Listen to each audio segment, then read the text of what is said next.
तो मध्य प्रदेश में कोरोना का दुष्प्रभाव लगातार फैल रहा है और कोरोना संक्रमित मरीजों के आंकड़े लगातार बढ़ रहे हैं। लेकिन इसी बीच मध्य प्रदेश में सियासत का जो उठापटक है वो भी लगातार जारी है और लगातार सियासी घटनाक्रम से जुड़ी खबरें सामने आ रही हैं। आज के कोरोना बुलेटिन में इन्हीं सब मुद्दों पर चर्चा करने के लिए हमारे साथ सागर जिले के बीना से विधायक भारतीय जनता पार्टी से महेश राय जी जुड़ चुके हैं, जो 2 बार के विधायक हैं, बीना से आते हैं। सागर जिले के बारे में आपको बता दें कि यहाँ कोरोना संक्रमण के 5 मामले सामने आ चुके हैं और बीना, जहां से विधायक महेश राय आते हैं, उसे बुंदेलखंड का प्रवेश द्वार कहा जाता है। बुंदेलखंड में हालांकि अभी कोरोना संक्रमित मरीजों की बड़ी संख्या नहीं है, लेकिन हाल ही में सागर संभाग के 4 जिलों में लगातार मामले सामने आए हैं और चूंकि ये इलाका उत्तर प्रदेश से जुड़ा है और इस इलाके में उत्तर प्रदेश के कई पड़ोसी जिलों की सीमाएं छूती हैं, इसलिए वहां से भी संक्रमण के आने का खतरा बना रहता है। तो हमारे साथ हैं भारतीय जनता पार्टी के बीना विधायक महेश राय जी। स्वागत है सर आपका। महेश राय जी, सागर जिले में जो कोरोना से लड़ने के जो शासन के इंतजाम है और आम लोगों की जो लड़ाई है, वो कहां तक पहुंची और कैसा चल रहा है आपके इलाके में लॉकडाउन का असर? बीना विधानसभा क्षेत्र में पिछले लगभग आज 40 दिन के लगभग हो चुके हैं जी। एक प्रशासनिक दृष्टि से सरकार ने जो भी अपनी तरफ से जो भी कदम उठाए थे उसमें लोगों को सराहा है, चाहे राजस्व की टीम हो, चाहे मेडिकल की टीम हो या पुलिस विभाग की टीम, सब ने अपने अपने क्षेत्र में और लोगों ने भी अधिकारियों का साथ दिया है।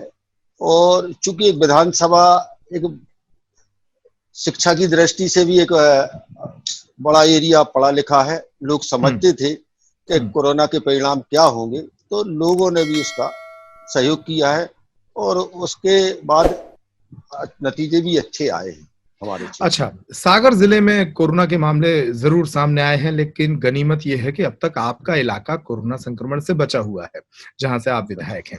तो क्या 3 मई के बाद जो लॉकडाउन में ढील बरती जा रही है अलग-अलग इलाकों में, क्या आपके यहाँ भी इसके प्रति कुछ ढिलाई बरती जा रही है? और आज से क्या-क्या सुविधाएं जनता को मिलने लगी हैं? कितनी ढील मिलने लगी है?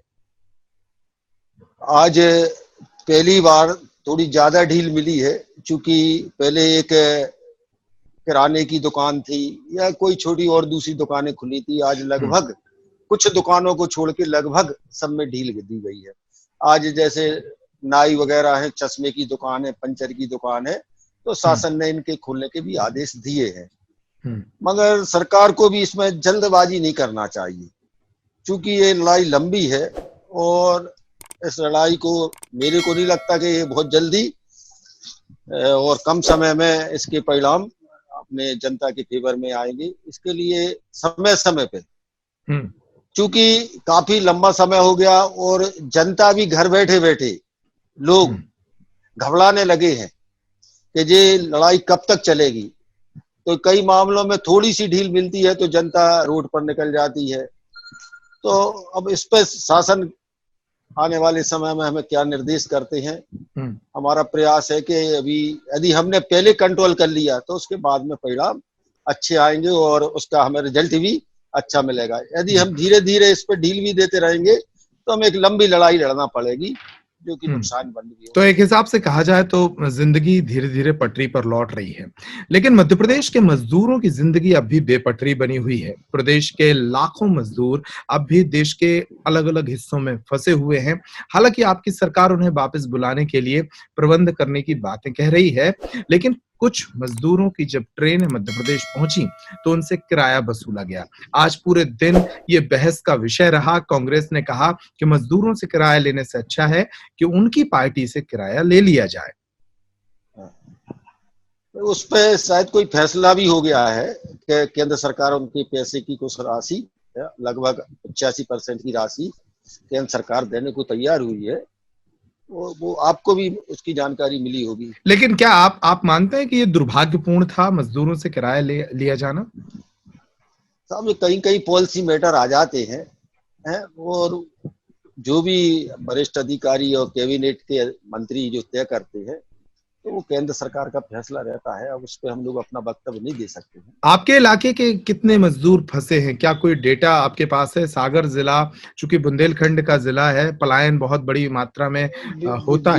बीना बीना विधानसभा क्षेत्र में लगभग 14,500 हम्म। जो फसल काटने के लिए मजदूर आए थे, हम्म। लगभग 14,500। जी। तो उन लोगों को लगभग 1 महीने इंतजार करना पड़ा, और 1 महीने उनने ईमानदारी से लॉकडाउन का पालन भी किया। पर धीरे धीरे सरकार ने जब तय किया कि इन्हें वापस इनके घर भेजा जाए, तो शुरुआत के दौर में तो कुछ लोग अपने किराए से चले गए, मगर हम्म। बाद में सरकार ने उनके लिए परिवहन की व्यवस्था की, और उस पैसे की व्यवस्था भी माननीय मुख्यमंत्री महोदय ने की है। तो लगभग आज की स्थिति में वो 14,500 लोग बीना से अपने घर वापस चले गए हैं। आज की तारीख में ऐसा कोई मजदूर नहीं बचा है, मगर बीना के अनेक छात्र हैं, जो मजदूर का एक बड़ा वर्ग है, तो वो महाराष्ट्र है, गुजरात है, जयपुर है, राजस्थान में ही बहुत लोग काम कर रहे हैं। तो उनकी भी हम लोगों से एक लिस्ट मांगी थी विधानसभा सचिवालय ने, तो हम जी। लोग भी उसकी पूरी तैयारी करके हम लोगों ने वो पूरी सूची बना के मध्य प्रदेश के मुख्यमंत्री जी को और सचिवालय भी हम लोगों ने भेजी है, जिसमें कुछ दिनों बाद उन पे भी सरकार विचार करके उनको भी वापस लाने का प्रयास किया जा रहा है। इस बीच आज से सरकार प्रदेश के अलग-अलग हिस्सों में अलग-अलग दिशा निर्देशों के साथ शराब की दुकानें खोलने जा रही है। शराब की दुकानों को खोले जाने के आदेश हुए हैं और कांग्रेस ने इस पर सवाल उठाए हैं। कांग्रेस कह रही है कि जब मंदिर मस्जिद बंद है तो मंदिरालय खुलना क्यों जरूरी है? अब शराब के विषय में चूंकि ठेका और हम्म। टेंडर हो चुके थे, और एक मध्य प्रदेश सरकार को राजस्व की भी एक बहुत बड़ी राशि मिलती है। बार बार लगभग आज 31 मार्च से नए ठेके होते हैं, और ठेकेदार और पूरे ठेकेदारों का कहना है कि हमने महंगे ठेके खरीदे हैं। इसके बाद एक कोरोना वाले लक्षण आ जाते हैं।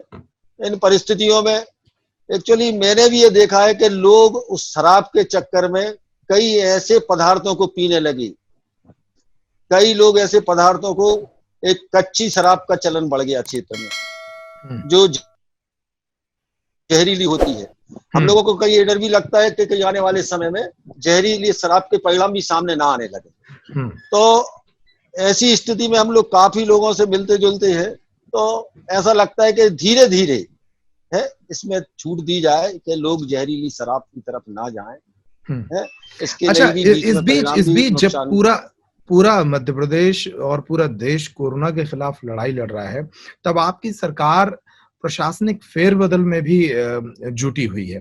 आपके इलाके में ही कोई प्रशासनिक फेरबदल हाल ही में हुआ जो चर्चा का विषय बना रहा, क्या पूरा मामला था वो? एक्चुअली एक आईएएस अधिकारी थे मिस्टर मीणा, वो लगभग 11 महीने से ज्यादा ही होंगे बीना क्षेत्र में पदस्थ थे। उनकी कार्य प्रणाली जनता के लिए पसंद नहीं आती थी, क्योंकि ना तो वो किसी मुद्दे पे जनप्रतिनिधि से बात करते थे, और जनता से बात करने का तरीका भी उनका ठीक नहीं रहता था। तो लोगों में एक शिकायत आती थी, क्योंकि पिछले कांग्रेस की सरकार थी, इसके बाद जब हमारी सरकार बनी तो लोगों ने कहा अब आप तो सत्ता पक्ष के विधायक हैं, विधायक जी इस मैटर को लेके कुछ करिएगा। तो मैंने कई बार इनकी शिकायतें भी की, और फिर माननीय मुख्यमंत्री जी को भी बताया कि अधिकारी हमारी जनता के लिए, और एक ऐसे टाइम में जब हम कोरोना की लड़ाई लड़ रहे हैं, कई लोग आते हैं राशन की बात करते, क्योंकि सक्षम अधिकारी क्षेत्र में एसडीएम होते हैं, है? तो वो उन सब कामों के लिए नजरअंदाज करते थे, ना जनप्रतिनिधि की सुनते थे, ना सामान्य कोई भी जनता का व्यक्ति ज्यादा था। तो कुल मिला के वो काम नहीं करते थे, उनकी कई शिकायतें थी। तो मेरे को मजबूरी में एक ऐसे समय में, मतलब कई बार मैंने भी सोचा कि मैं माननीय मुख्यमंत्री जी से बात करूंगा, तो वो कहीं हमसे इन्हें कहने लगे कि अभी तो कोरोना की लड़ाई लड़ रही हो, आप किसी व्यक्ति को हटाने की, पर एक मजबूरन में मैंने अपनी बात रखी और उनका यहाँ से हटा दिया गया।